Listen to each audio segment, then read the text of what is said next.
The project first occurred to me a few years ago when I was having drinks with a writer, Farhad Safinian, and we discussed our mutual fondness for the play King Lear by Shakespeare, and then a mutual desire to bring sort of an updated version of Lear to television.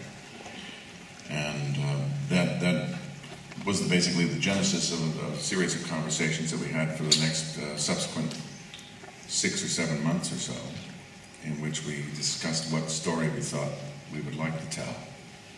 And we both were interested in the idea that somehow the world of intrigue of a fiefdom, of a minor kingdom somewhere, the intrigue that is surrounding, like the royal family,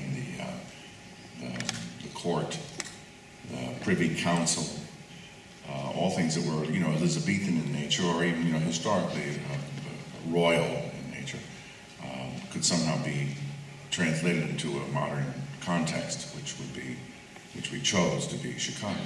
And as Farhad expressed, he said, Chicago is operatically corrupt, and so it became an appealing backdrop for what we think is really a human story, not necessarily a political story, but we were really, really interested in trying to blur the lines between when political enemies become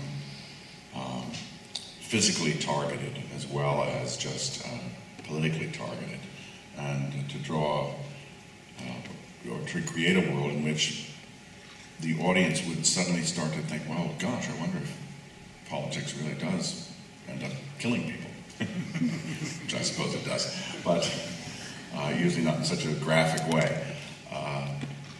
My personal reasons for doing a drama finally were simply that I'd done comedy for 20 years, and I'd tried a couple of subsequent comedies after Frasier, and the audience was, the American television audience, I think they look at you as kind of a possession, like you're part of their life in a strange way. And so when you ask them to allow you to express a different part of your talent, it's hard for them. I did a show called Back to You, which arguably I thought was actually a pretty good show. But the major objection that the audience had was that Chuck Darling, this character that I played after Frasier, had a daughter, unbeknownst to him. As he discovers it, he didn't want to have a daughter. That drove Americans crazy. He said, Frasier would want that child. Well, I wasn't playing Frasier. So it became clearer and clearer that my days in comedy, at least in a successful series, were over, which actually was a good thing. It was a benefit in many ways. So we set about the idea of just doing a drama and showing people things that they hadn't seen before. And this was actually a world that was more familiar to me from my roots, my beginnings as an actor. And it was a comfortable fit. What we ended up constructing is, I think, sort of Shakespearean, certainly an epic kind of feeling. There's a language style in the piece that if you see the show, you'll see it's sort of elevated and not particularly colloquial or common speech. It's definitely like the language of politics and then of sort of human politics. But it's a great departure, and it's something that I find fits very easily, which I maybe should not admit. I'm very happy playing Tom Kane.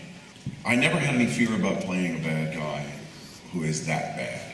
I mean, he is really, really bad. I mean, unless he is that bad, there's no hope of redemption, actually. So you can't pull your punches. It's an expression in our country. In that experience where I played Cassio in the production of Othello with Christopher Plummer, what I discovered was that Iago, possibly the most intelligent character ever written by Shakespeare, but also the meanest, most vile human being, probably in the English language, certainly, is very likable. The audience finds themselves charmed by him. in love with him. They even become secretly sort of supporters for the mission, the machinations he's carrying on. When he's fooling the Moor, when he's planting the handkerchief, when he's inciting Cassio to get into a bar brawl, they're secretly rooting for him. So I've never had any concern about playing a bad guy in terms of it alienating the audience. I think that's what you mean. No, I think it actually invites the audience into a sort of wickedness that we all share. You know, I mean, it's still a human value to want to be wicked. Most of us aren't, and that's good. Tom Kane is, and he is good at it. So I think we enjoy watching that sometimes. I think what may redeem him, which I hope redeems him in some way, at some point, is that there is a heart beating in there, and there is someone who cares. We just don't know what he cares about yet. And he may not know yet. Often a character's difficulty is that he's not, and an actor's difficulty are the same. They don't know what it is that's driving them or what it is that redeems them. They're still looking for it. In terms of like making a departure, in terms of a career, yeah, it was a conscious choice. When I was a young man, I used to say to my friends, you always have to keep them guessing. And as long as you keep them guessing, I guess that goes back to the old thing about staying ahead of the audience. It's maybe a bigger arc, that's all. The Kane reference is deliberate and honorific. It's an homage, if you will. What we liked about, the title Citizen Kane is just fantastic because, of course, he's a king, too. Right? It's not just a citizen. But I think that probably goes back to a kind of a Roman reference, isn't it? I mean, it's all about how, citizens could rise to Caesar, that whole routine. So the idea that royalty lives within the heartbeat of a man with imagination, or a man with big shoulders. Chicago is, known in poetry as the city of big shoulders. And that's one of the other reasons we chose it, because it allows an ego to identify it. I mean, it's a very interesting thing, and there are all the periods that are recognized in Chicago are usually based upon the mayor that was in office at that time. And so the city of the big shoulders is the city of big guys, big people, or big women, if you wish. Not in a bad way. So, Citizen Kane. Tom Kane. We did use the word rosebud in the first season. Let's say we're just taking an artistic license, we're having a little fun, because we love people of power. This is about people who love power. This is about a guy who has to lose, who will do everything he can not to. And so we found some similarities in that. It was conscious, and I hope conscientious in some way. I just want to tell a good story. We made a deliberate choice, rather,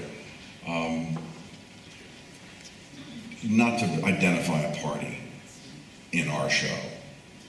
It's historically known that most of the mayors of Chicago have been Democrats, but and that the first machine built by Cermak was a Democrat machine. But it's not the point. We believe, a pox of both your houses. This is a disease that lives in both political parties. So we identify like I said, the canvas of this story as politics, but it's not really about politics. The Wire was not an inspiration. I know the show's a good show. I haven't seen the show, so this is something I've always been very afraid of being derivative. For instance, if I'm playing a famous role, I played Richard II, there was footage of people that played Richard II, I avoid it. I want to come to it fresh. If I'm in trouble and I don't understand how to play a certain scene, I'll call a friend that knows a great performance and ask them about it and steal something if I need to. Good stealing is always a good thing in art, I think. As long as you steal from the best. But I've heard The Wire is a great show. It was not a part of our genesis. It was we really were lifting Lear as best we could, and then added a couple of other Shakespeare shows. There's certainly some Macbeth stuff in Boston. There's some Richard III stuff in there. But the scene where, I don't know if you've seen this yet, where Tom Kane basically destroys his own daughter, it is basically lifted directly from Lear, where he banishes Cordelia. And that character is pivotal to his own development, of course, his own realization about his humanity, which I hope will be the tragic element that occurs if we get a chance to tell the story. It's all about renewing a season for us. Your other question about the city, Chicago, we were well received. Mayor Emanuel is the mayor today. He was nervous that we were trying to do a hit piece about him. I had lunch with him. I told him it wasn't about him. He was sort of relieved and I think a little disappointed. I met with Mayor Daley, the previous mayor, and he had the same concerns, and I think he had the same response. He was relieved and disappointed at the same time.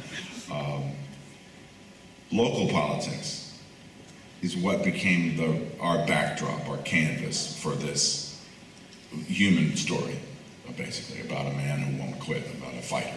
It's really what the story's about, who has been corrupt, but who still has a seed of nobility somewhere, some true human value that still exists in him that maybe he's not even aware of, that will surface just before he dies, and hence become tragic. In Chicago, it's been funny, we have had a couple, well, the cast will go out to dinner. We're sitting around talking.